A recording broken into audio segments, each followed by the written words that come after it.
The Soybean School on RealAgriculture.com is brought to you by Pride Seeds, Cruiser Max Vibrance Beans, and High Stick NT.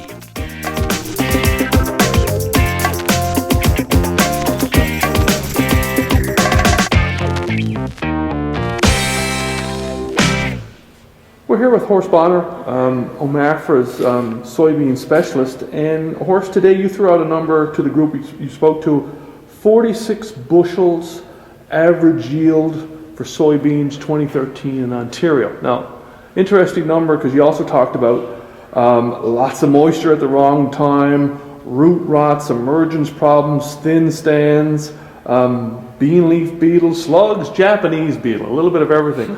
I guess the big question is, that's a big number, a great number. How did it happen? It is pretty amazing when you think about it. You remember, of course, that our best year ever is also 46. Now, I expect the number will go down a little bit as some more of the crop is reported, so we'll probably end up at 45, but still tremendous compared to how things looked earlier in the season.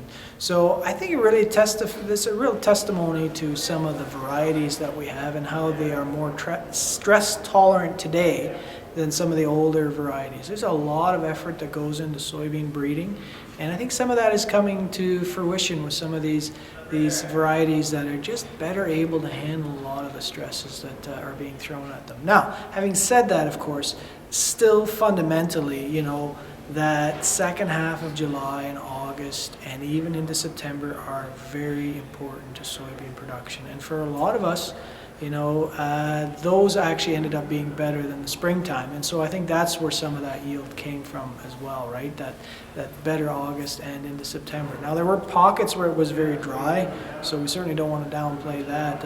Those producers had lower yields. But to be honest with you, I'm fairly surprised. I didn't expect the yields to be as high as they are across the province as an average. Any key learnings? I mean, obviously, there's a lot of stress out there. Some other issues.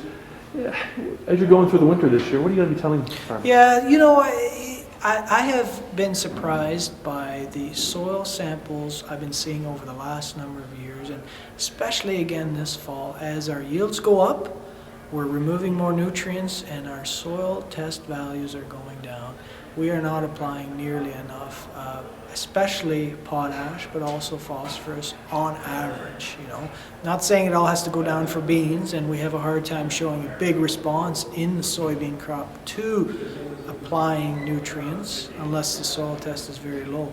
But on average, someone's going to have to pay for the P and K we are removing, whether it's us or the next guy who owns the farm.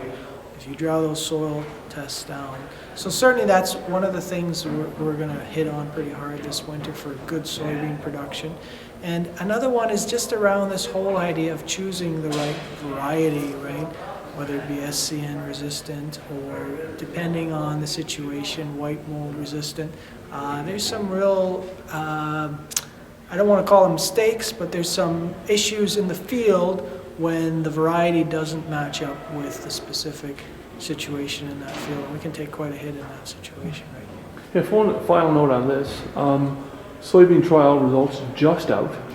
Following up on your last point, anything growers can do and things they should consider when they're mining that report for some tips on which varieties to go with. Yeah, so there's a number of tools on that webpage, gosoy.ca. It stands for growingontariosoys.ca.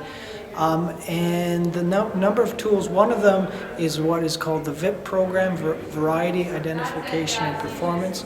And if you go to that link, there are some drop-down menus where you can choose specific varieties or tables and compare them across different regions or even years, which you can't quite as easily pick out from the variety brochure itself. So there's some ways of trying to hone in on specific varieties. And the other thing I think is worth noting on the performance trials, if you flip over to table 7, that's the SCN listed varieties. See, there's a lot more short day resistant varieties now than we've had, in the past, and it kind of reflects the reality of the countryside that we need those varieties because we have SCN moving across a wider geography, right, which is one of the things we were talking about today.